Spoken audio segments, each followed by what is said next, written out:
Hoy, para ngayon ko na nakita yung bag na yan. Itong bag ko, binili sa akin to ng boyfriend ko. Alam mo ba kung magkano to nung tinignan ko sa online? 10,000! Talaga ba? Ang ganda-ganda, di ba? Nagulat nga ako sa presyo eh. Pero sabi niya kasi, deserve ko daw to. 10,000 na bag? Kamahal-mahal nito, no? Oh, tara na. Ano pang tinutunga-tunga mo dyan? Pumunta na tayo doon. Tara na. Para kang baliw dyan. Kanina ka pa pangiti-ngiti. Wala ka ba napapansin, ha? Engaged na kami! Nag-propose siya sa akin kagabi. Medyo nakakahiya nga kasi ang daming tao dun eh. Pero masaya naman ako, di ba? At alam mo ba, nung sinearch ko online to, magkano to? 20,000! Nagulat nga ako sa presyo eh. Kamahal-mahal. Pero pinangako niya kasi sa akin na bago siya pumunta ng ibang bansa eh, magpo-propose siya. At maganda rin kasi yung trabaho niya doon. Eh, yung jowa mo ba nag-propose sa'yo? Hindi pa eh. Huwag mo din yung tanong ko. Ang ganda, di ba? Hoy, friend! Tama ba yung nakikita ko? Engage ka na din! Parehas na tayong engage. At mukhang mamahalin yan, ha? Mas mahal pa sa akin, friend, ha? Magkano ba yan? Sipag naman ang mahal ko magtinda dyan. Oh, baka mapasma ka, ha? Kalmahan mo lang. Masarap tong barbecue ko. Kaya nga pinipilaan, no?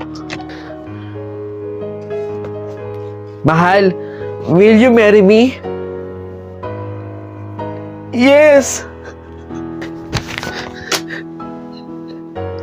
Galing yan sa dugot pawis ko. Salamat sa barbecue. Hoy, congrats ha! Papakasal na yan. Huy, friend! Tulala ka na dyan. Magkano? 499 lang to nung nakita ko sa online. Okay lang yun. Ano ka ba? Walang dapat ikahiya dyan.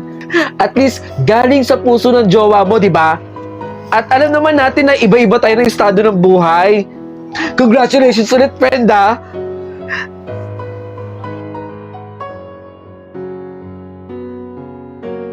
Morning po. Morning, sir.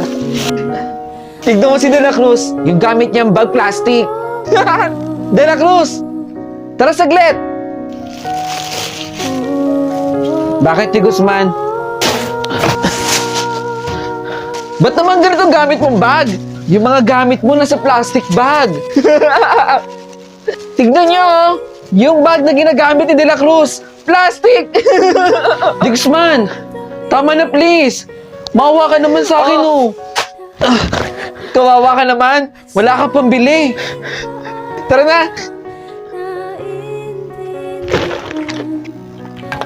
Si De La Cruz ba yun? De La Cruz! Sabi na nga, be. Kaya hindi na rin ako nagtataka bakit plastic bag ang gamit mo eh. Namamasura ka lang pala eh. At tama nga din ako na wala kang pambili. Pasensya na ha. Wala kasi kaming pambili talaga ng bag eh. Kawawa ka talaga, De La Cruz.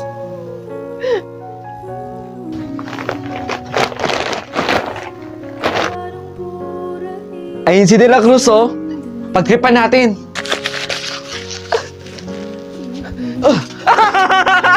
Sino po yun naman to? Ano bang ingay niyo nasa likod dyan? Uy! Ba't mo naman binito si De La Cruz? Nagbabasa lang po yung tao dito, oh. De La Cruz! Tigilan nyo yan, ha? Tigilan nyo. Nagdi-discuss yung teacher dito sa harap. Sige, pakiayos. Mami, hindi po ako. Si Josh po yun. Kaya ako bumalik dito dahil nawawala kasi yung wallet ko eh. Nakita nyo ba? Dito kasi yung last na klase ko. Ma'am, bakit po kaya hindi nyo tignan yung bag ni De La Cruz? Baka nasa loob ng plastic bag. Bakit po sa akin? Ano po bang malay natin? Eh wala naman po siyang pera, di ba? Baka sakali, dun sa wallet mo kumuha, ma'am. Ito yung bag ni De La Cruz, no?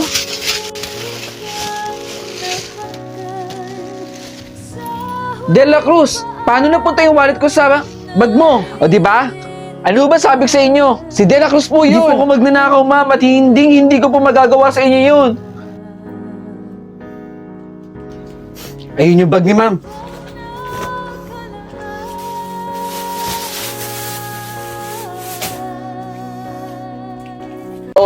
Na-enjoy mo ba yung content ko? At gusto mo rin bang manalo ng POV shirt gaya ng suot ko? Madiscarding nila lang? Nako, wag mong kalimutang i-follow yung Facebook page na nandito sa screen at mag-comment ka sa nakapin post. Sagutin mo lang ang tanong na, bakit dapat ka mabigyan ng POV clothing ko? 3 designs meron tayo. Malay mo, isa ka na sa mabigyan ng POV shirt ko. Ano pang inaantay mo? Mag-comment ka na dun. Bilis!